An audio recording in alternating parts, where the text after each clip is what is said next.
Proper detail में एक ऐसा प्लान बताने वाला हूँ जहाँ पर मॉर्निंग वालों के लिए भी बताऊंगा, इवनिंग वालों के लिए बताऊंगा एंड स्कूलिंग प्लस कोचिंग वालों के लिए भी बताऊंगा। मैं हमेशा से मानता हूँ कि अगर आपको लॉन्ग टर्म में अच्छे रिजल्ट्स लाने हैं, यानी कि लॉन्ग टर्म में अच्छा परफॉर्म करना है, अनरियलिस्टिक लोग क्या करते हैं कि वो 4-4:30 बजे का टारगेट बना लेते हैं कि मैं तो सुबह 3 बजे उठ जाऊंगा, 4 बजे उठ जाऊंगा या 4:30 बजे मैं उठ जाऊंगी, जो कि कभी नहीं हो पाता है।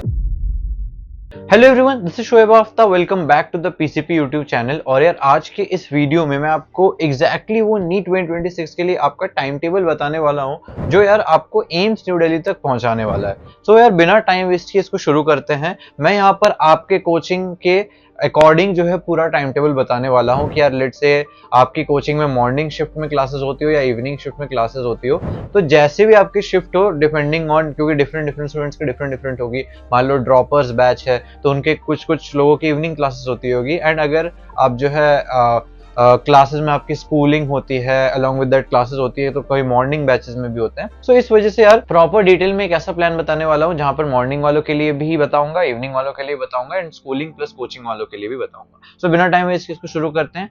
सबसे पहले मॉर्निंग रूटीन क्या होनी चाहिए। देखो यार, मैं हमेशा से मानता हूं कि अगर आपको लॉन्ग टर्म में अच्छे रिजल्ट्स लाने हैं, यानी कि लॉन्ग टर्म में अच्छा परफॉर्म करना है, तो आपको सुबह जो है ठीक टाइम पे उठना है। ऐसा नहीं कि बहुत ज्यादा जल्दी।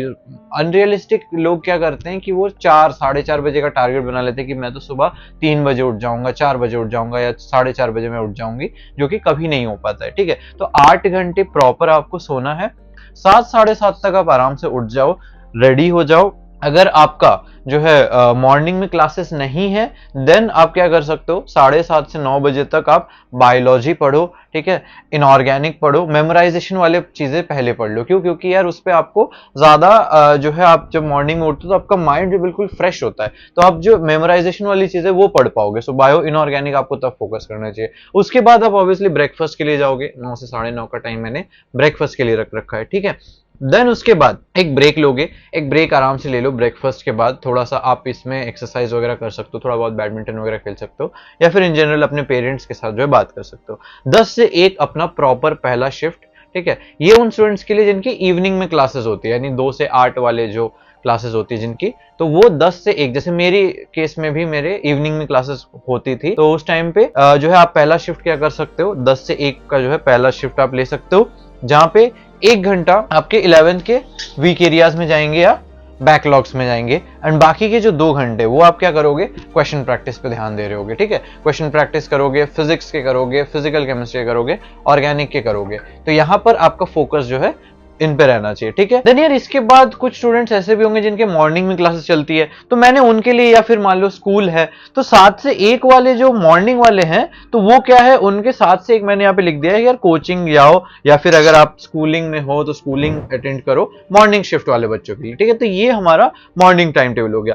अब आ जाओ आफ्टरनून में क्या करना है। 1 से 2 ऑब्वियसली आपका यार लंच ब्रेक रहेगा, एंड 2 से 5 ये मॉर्निंग शिफ्ट वाले स्टूडेंट्स के लिए, कि मॉर्निंग शिफ्ट वाले 1 बजे तक कंप्लीटली फ्री हो चुके हैं, उनकी स्कूलिंग या फिर कोचिंग जहां पे भी वो जा रहे थे वो सब कुछ अटेंड कर चुके हैं। 1 बजे आप फ्री हो, 1 बजे आप वापस आओ, 1 से 2 आप आराम से जो है लंच ब्रेक ले लो। ठीक है, 2 से 5 आप क्या करो, अपना पहला शिफ्ट स्टार्ट करो। मॉर्निंग स्कूल स्टूडेंट्स क्या करो, पहले शिफ्ट में 3 घंटे का शिफ्ट है, इसके अंदर आप क्या करोगे, क्लास वर्क को रिवीजन करोगे। क्योंकि यार देखो, क्लास में जो हमने सुना है ना, जो भी आज हमने टीचर से पढ़ा है, जो भी आज हमने टीचर से सुना है, वो एक बार तुरंत आते ही रिवाइज करना बहुत इंपॉर्टेंट है। इसलिए इंपॉर्टेंट है क्योंकि आप अगर उसको पोस्टपोन करते हो, 3-4 दिन बाद पढ़ते हो, तो टीचर की बताई हुई चीजें आपको याद नहीं आ रही होगी।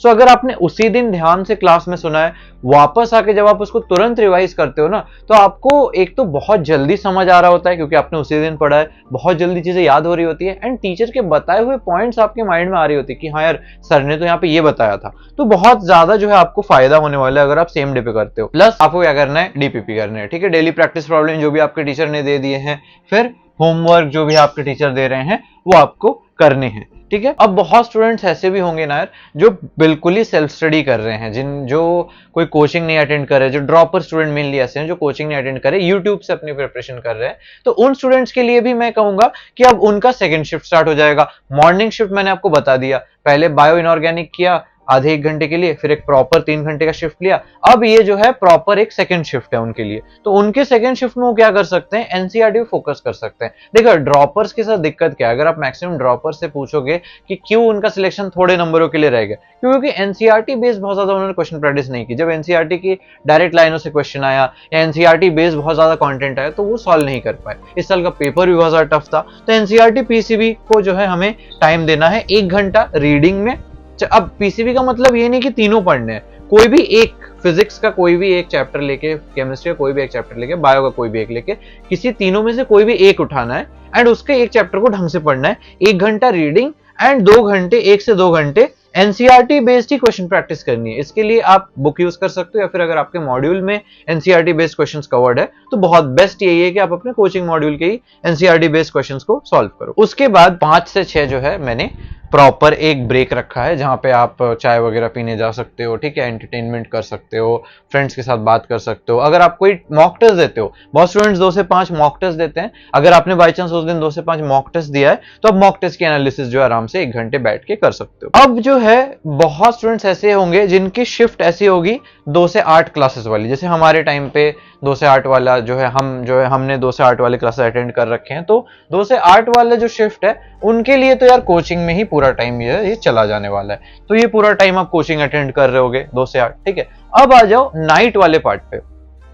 मॉर्निंग शिफ्ट वाले बच्चे जिनको मैंने बोला था 5 से 6 आप ब्रेक ले लो, अब 6 से 9 सेकंड शिफ्ट है उनके लिए। मॉर्निंग शिफ्ट वाले बच्चों के लिए पहले शिफ्ट में क्या बोला था, क्लास वर्क करना है, डीपीपी करना है, होमवर्क करना है। अब सेकंड शिफ्ट में सेम जो मैंने बताया था इवनिंग शिफ्ट वाले बच्चों को करने के लिए, वही चीजें अब यहाँ पे करनी है। 1 घंटे में आप करो 11th के वीक चैप्टर बैकलॉग एंड 2 घंटा आप करो क्वेश्चन प्रैक्टिस। किसके क्वेश्चन प्रैक्टिस, फिर से वही फिजिक्स के कर सकते हो, फिजिकल केमिस्ट्री के, ऑर्गेनिक के, क्योंकि इनऑर्गेनिक और बायो तो जैसे कि मैंने बताया था बाकी दूसरे टाइम पे करनी है, ठीक है।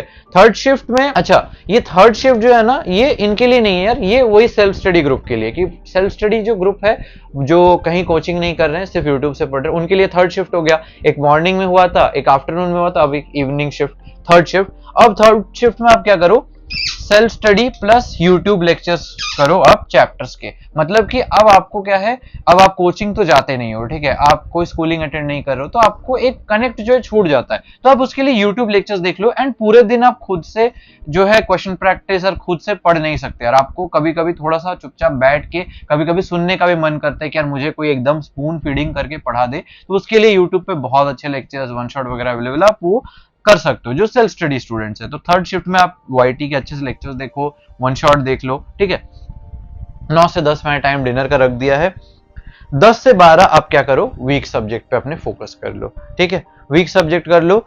एंड जो स्टूडेंट्स 2 से 8 वाले थे, जो इवनिंग शिफ्ट वाले स्टूडेंट्स थे, उनको वापस आने के बाद क्या करना है, 9 to 12 उनका इवनिंग बैच वाले स्टूडेंट्स का वही करना है, क्योंकि यार अब वो क्लास करके आए हैं, 2 से 8 उन्होंने क्लास किया है, अब उनको क्या करना है, वही क्लास नोट्स की रिवीजन करनी है, ठीक है। क्लास नोट्स की तुरंत रिवाइज कर डालो, तुरंत जो डीपीपी के क्वेश्चंस आपको मार्क किए गए हैं तुरंत कर डालो, एंड जो भी होमवर्क आपको दिया गया है, मॉड्यूल के जो क्वेश्चंस आपको दिए गए वो भी सॉल्व कर डालो। सर होपफुली आपको क्लियर हो गया होगा, तीनों ग्रुप को मैंने कवर किया है, मॉर्निंग शिफ्ट को भी, इवनिंग शिफ्ट को भी, सेल्फ स्टडी ग्रुप को भी। अब यार आपके टाइम टेबल में ऑब्वियसली चेंजेस होंगे, किसी किसी के क्लासेस 1 बजे तक नहीं 2 बजे तक होंगे, किसी के क्लासेस 3 से 9 होगी, तो इसके अकॉर्डिंग आप इसको थोड़ा बहुत मॉडिफाई कर सकते हो। सो यार अगर आपको वीडियो अच्छा लगा हो लाइक कर देना, अपने फ्रेंड्स के साथ शेयर कर देना, एंड कमेंट्स पे जरूर बताना आपको नेक्स्ट वीडियो किस टॉपिक पे चाहिए। मिलते हैं अगले वीडियो में, तब तक के लिए बाय बाय।